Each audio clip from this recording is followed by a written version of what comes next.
Бәрі жақсы басталған еді. Тәуіржан мен Айгүл Қосылайықтағы ең жарасымды жұптардың бірі болды. Бірақ бір сәтте бәрі өзгерді. Қарым-қатынас үзілді. Тәуіржан мен Айгүлдің ара қатынасы осымен біткен секілді. Араға кім түсті, не болды, соңына дейін көріңіз. Тәуіржан мен Айгүлдің арақасындағы қарым-қатынас көпшіліктің назарын өзіне аударған жағдайлардың бірі болды. Әуелде бұл жұпқа жанкүйерлер үлкен үміт артты. Олар бірге көрініп, қол ұстасып, болашаққа жоспар құрып жүргендей көрінетін. Бірақ уақыт өте келе қарым-қатынас суый бастады. Әлеуметтік желіде соңғы шыққан жаңалық Тәуіржан мен Айгүлдің соңғы кездесуі болатын. Қалайсыңдар? Я, түсінемін, бәріңіз күтіп отырсыздар, қайдасыңдар, неге кездеспей жатсыңдар. Но хотя по факту мен уже күтіп отырғаным ол кісіні 1,5 сағаттай болды, бірақ әлі келмеді. Қасынан да гүл алып алдым мен. Все-таки жақсы болып қоштасамыз деп ойлағам ғой.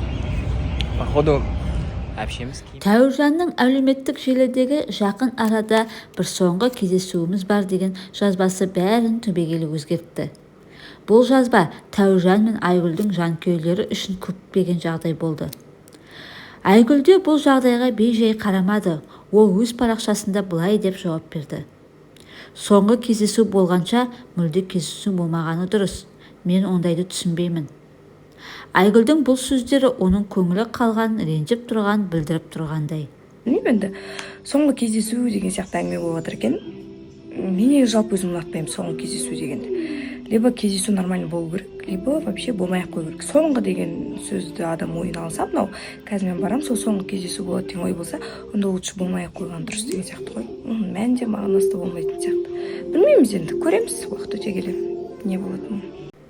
Желі қолданушылардың пікірі екіге бөлінді. Бірі Тәуіржанның әрекетін дұрыс деп санаса, енді бірі Айгүлді қолдап жақтасты. Айгүленок деп айтпай, басқаша айтайықшы енді.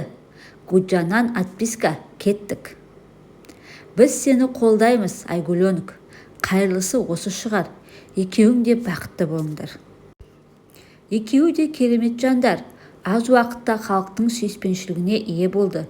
Екеуі де сондай сұлу, ерке, керемет, тартымды, тіптен қимайсың, екі бөлік кететіні қатты, өкінішті әрине. Амал қанша, бұл енді өмір ғой, көнуге тура келеді. Деп Айгүл мен Тәуіржанды қолдап отырғандар өте көп. Әлеуметтік желідегі Тәуіржанның үйлену туралы сұрағанда бойдақ болып жүре беремін-ау деген жауап алуда адамдарды ойландырды. Бұл оның ешкімге байланғысы келмейтінін, жауапкершіліктен қашатынын көрсеткендей болды. Кейбірі бұны еркекке тән мінез деп қабылдаса, енді бірі бұл сөзді Айгүлге деген құрметсіздік деп білді. Бірақ та Айгүлдің оқырмандары оның әлі-ақ бақытты болатынына сенді. Қойыңдаршы, Тәуіржансыз да бақытты, содан басқа еркек құрып қалып па бұл әлемде? Жақсы жар жолыға дәл-ақ, так что оттамай отырыңдар, деген сынды пікірлер оған рух, күш, қуат беріп тұрған секілді. Бұл сөздерден әйелдер қауымының бірігіп бір-біріне қолдау білдіретіні байқалып тұр. Тәуіржан мен Айгүлдің оқиғасы жай ғана бір жұптың махаббат хикаясы емес, бұл қоғамдағы қарым-қатынас, мәдениеттің көрінісі. Қосылаяқтан шыққан бұл жұп көрерменнің жүрегін жаулаған еді. Бірақ бұл сезім ұзаққа бармады. Сіздер қалай ойлайсыздар? Кім кінәлі? Комментарийге пікір қалдыра кетіңіздер.